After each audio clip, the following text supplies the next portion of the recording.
समाज के लोग हैं जो बड़े-बड़े बातें करते हैं, ख़ास करके आपके समाज के लोग जो जिस समाज से आप आते हैं, उस समाज से बिहार में अनेकों लोग हैं जो जीवन में कुछ बड़ा करना चाहते हैं। अलग-अलग नाम से संगठन चला रहे हैं, अलग-अलग नाम से लोगों को मदद कर रहे हैं। क्या उन लोगों के द्वारा आपको किसी प्रकार का सुविधा मुहैया कराया गया? तो क्या जो समाज के जो पहुँचे हुए हस्ती हैं, एमपी है, एमएलए हैं, सरकारी संस्थानों में लोग हैं, जैसे में टोला सेवक विकास मित्र के ज़्यादातर के बिहार में लोग खास करके मांझी समाज के लोग हैं।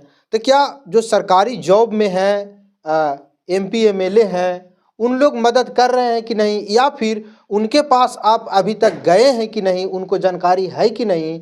आप अपेक्षा तो रख रहे हैं लेकिन उनके पास गए कि नहीं? साथियों नमस्कार, अभी हम सनोज सर के पास हैं जो कि ये छात्रावास चलाते हैं बोध गया में। इनका छात्रावास के नाम है बुद्ध विहार छात्रावास।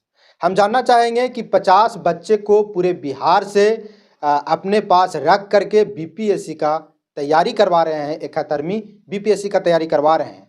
कैसे 50 बच्चे को ये चला रहे हैं, कहाँ-कहाँ से टीचर आ रहे हैं, उनका कैसे व्यवस्था हो पा रहा है, इन सभी बातों को लेकर के हम जानकारी लेना चाहेंगे सनोज सर से। सर, सबसे पहले मेरे चैनल में आपका स्वागत है। नमस्कार आपको भी। जी, हम कहना चाह रहे हैं कि आप छात्रावास चला रहे हैं बोध गया में और 50 बच्चे को पूरे बिहार से रख करके बीपीएससी का तैयारी करवा रहे हैं, खास करके मांझी समाज के लोगों को। तो इसका मेंटेनेंस कैसे हो पा रहा है? खाना है, रहना है, नहाना है, खींचना है ना?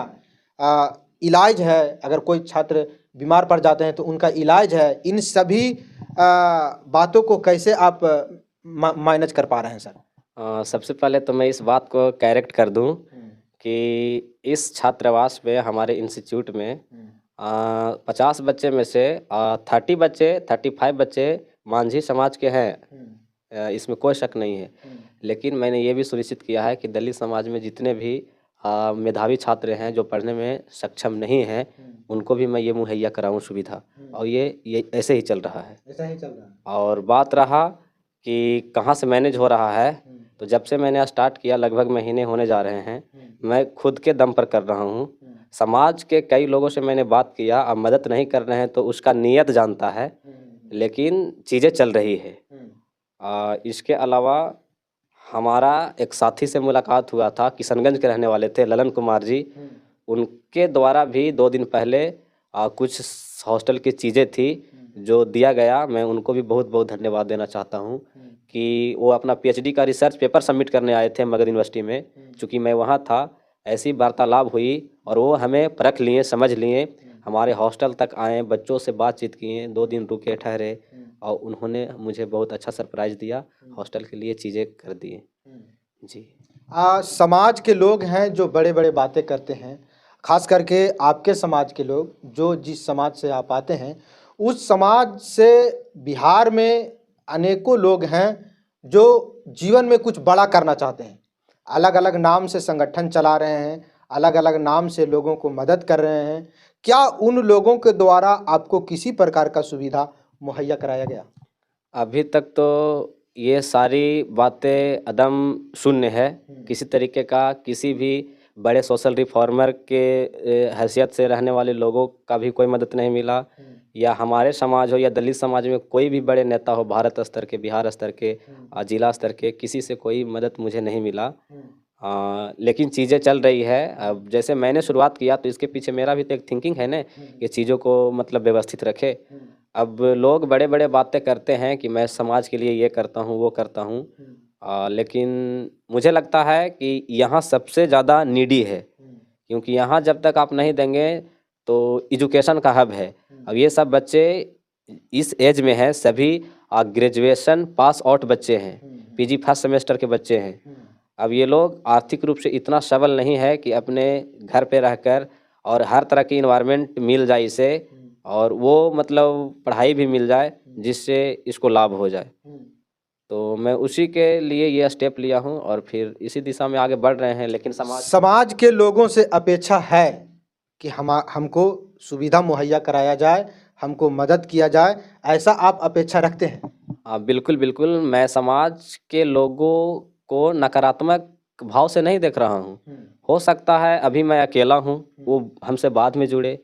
मतलब की बात है कि समाज के सभी लोगों से, और सिर्फ दलित समाज और मांझी मुसर समाज नहीं, इस धरती पर रहने वाले जितने भी समाज के लोग हैं, उनसे भी उम्मीद है कि जो मानवतावादी लोग हैं, जो सच में समाज के अंतरतम जो नीच पर रहने वाले लोग हैं, जो जिनका उत्थान चाहते हैं, उन सब मानवीय लोगों से मेरा उम्मीद है कि वो आए, मुझे मदद करें। और जिस समाज से मैं आता हूँ, उस समाज के जो बड़े बड़े हस्तियाँ हैं, उनसे भी बहुत ज़्यादा एक्सपेक्टेशन है कि वो मुझे मदद करे, हमसे मिले, बच्चों के साथ आकर मिले। बच्चे से मिलेंगे तो हमारे बच्चे का और थोड़ा हौसला बढ़ेगा कि नहीं, समाज के सबसे बड़े लोग, बड़े हस्तियाँ हमसे मिल रहे हैं, हमें इस क्षेत्र में और मेहनत करना चाहिए। तो उम्मीदें है। उम्मीदें है। अच्छा, एक बात और कहना चाहेंगे आप, जब से 50 बच्चे को रखने का ऐलान किया, एग्ज़ाम लिया और क्लास भी चालू है, तो क्या जो समाज के जो पहुँचे हुए हस्ती हैं, एमपी है, एमएलए हैं, सरकारी संस्थानों में लोग हैं, जैसे में टोला सेवक विकास मित्र के ज़्यादातर के बिहार में लोग, खास करके मांझी समाज के लोग हैं, तो क्या जो सरकारी जॉब में हैं, एमपी एमएलए हैं, उन लोग मदद कर रहे हैं कि नहीं, या फिर उनके पास आप अभी तक गए हैं कि नहीं, उनको जानकारी है कि नहीं? आप अपेक्षा तो रख रहे हैं, लेकिन उनके पास गए हैं कि नहीं? हमारा वीडियो जितना आपके चैनल पर चला है, मुझे नहीं लगता किसी का चला होगा। लाखों लोग देखें, 10 लाख लोग देखें लगभग। और विकास मित्र से लेकर, बिहार के टोला सेवक से लेकर, यहाँ पे एमपी एमएलए और स्थानीय जो भी समाज सेवी लोग हैं, सभी को ये बात जानकारी है कि सनोज कुमार नाम का लड़का इस तरह की गतिविधि कर रहा है एजुकेशन के क्षेत्र में। तो फिर भी किसी से कोई मदद नहीं मिला है, अभी तक नहीं मिला। बिल्कुल नहीं। ये मैं अभी खुद सस्टेन कर रहा हूँ, किसी तरीके का कोई मदद नहीं मिला। लेकिन मैं फिर वही बात बोल रहा हूँ कि उनका मदद ना मिलना अभी तक, हम उसको नकारात्मक भाव से नहीं देख रहे हैं। अभी नहीं जुड़े हैं, हो सकता है बाद में जुड़ेंगे, तो ये चीज़ें हैं। लेकिन अभी नहीं मिला किसी तरीके का मदद नहीं, अभी तक कोई मदद नहीं, कोई मदद नहीं। खास करके अपने समाज के लोगों से अभी तक कोई मदद नहीं मिल पाया है। अदर समाज, जैसे एसी में तो और भी समाज हैं, उनके द्वारा, जैसे कि आप बताएं कि हम 50 बच्चा के रखे हैं, तो उसमें से 35 बच्चा मांझी समाज के हैं, महादलित समाज का है, अब 15 बच्चे ऐसे हैं जो एसी में वो भी आते हैं, उनके पास भी प्रॉपर्टी नहीं है, बड़े लोग नहीं हैं, तो वो भी नहीं पढ़ पाता, उनके पास भी किसी प्रकार का ज़्यादा ये नहीं है, तो उनको भी हम रखे हुए हैं। तो क्या जो एसी में और भी जो लोग हैं, 15 लोग, उनके द्वारा किसी प्रकार का मदद हो पा रहा है? नहीं, किसी तरीके का कोई मदद नहीं, उनके द्वारा भी मदद नहीं हो पाया, यानी अभी तक अपने दम पे चला रहे हैं। बिल्कुल बिल्कुल। तो आप ये बताइए कि महीने का लगभग खर्च है, लाखों रुपया का खर्च है, तो लाखों रुपया का खर्च कैसे हो पा रहा है? देखिए, मैं शुरुआती दौर में बोला था कि जब मैं कमिटमेंट किया था, तो मैं ये भी बताया था कि जब ऐसा अनाउंसमेंट किया हूँ तो पीछे तो नहीं हटना होगा। मैंने बच्चों को बुला लिया, अगर इसको भेज देते हैं तो ये कहीं ना कहीं फिर अपमान वाला बात हुआ, बच्चे हतोत्साहित होंगे। तो इसके लिए हमारे 2 भाई हैं जो काम करते हैं बाहर में, कोई शिक्षक हैं तो कोई मतलब बेहतर तरीके से काम करते हैं, पिताजी हैं। तो मैं घर का पैसा, बहन एक विकास मित्र जॉब में है, बहन से लेता हूँ और फिर बच्चों को हम ये करते हैं। पूछ दिए तब बता दिए हैं आप। यानी देखिए, ये पूरा परिवार मिल करके 50 बच्चे को रखे हुए हैं। हम ये कहना चाहते हैं कि समाज के लोग सोशल मीडिया पर व्हाट्सएप ग्रुप बनाए हुए हैं। हमारे मोबाइल में, खास करके हम सोशल मीडिया चलाते हैं, तो हमारे मोबाइल में लगभग 50 ऐसे ग्रुप है जो हमारे समाज के नाम पे बना हुआ है। उसमें बड़े बड़े बात होते हैं, बड़ी बड़ी लोग बातें करते हैं, बड़ा बड़ा लोग डिंग मारते हैं। लेकिन क्या सनोज सर जैसे व्यक्ति 50 बच्चे को रख करके शिक्षित कर रहे हैं, उनको मदद करने के लिए कोई संगठन आगे नहीं आ रहा है। तो केवल ग्रुप में लिख देना, ग्रुप में बयानबाजी कर देना, ग्रुप से कुछ होने वाला नहीं है। आपको धरातल पे आना होगा और इनको मदद करना होगा। साथियों, आपको बता दें कि बिहार में खास करके मांझी समाज का आबादी, लास्ट गणना के मुताबिक बता दें कि बिहार में लगभग मांझी समाज का 60 लाख आबादी है। 60 लाख आबादी में से 30 लाख को हम हटा देते हैं, इसलिए कि उसमें कुछ बच्चे हैं और महिलाएं हैं।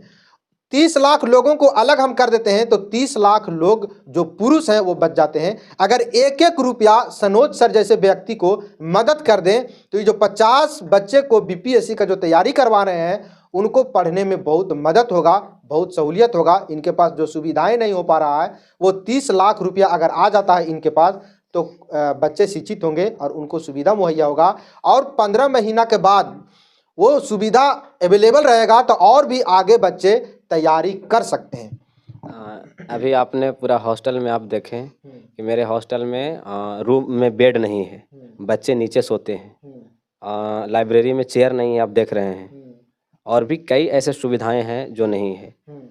हालांकि ये सुविधाएं बाद के काल में तो मैं करूंगा, लेकिन सबसे पहले तो अभी है खाना और रहना ने पढ़ना ने, तो ये चीज़ के लेकर मैं अपने बच्चों को भी बहुत मतलब धन्यवाद देना चाहता हूँ कि ये लोग कोऑपरेटिव है। ये लोग ये एक्सपेक्टेशन नहीं जता रहे हैं कि हमें विलासी जीवन मिले, लग्जरियस लाइफ मिले। ये लोग भी जिस स्थिति में हैं उस स्थिति को एक्सेप्ट कर रहे हैं।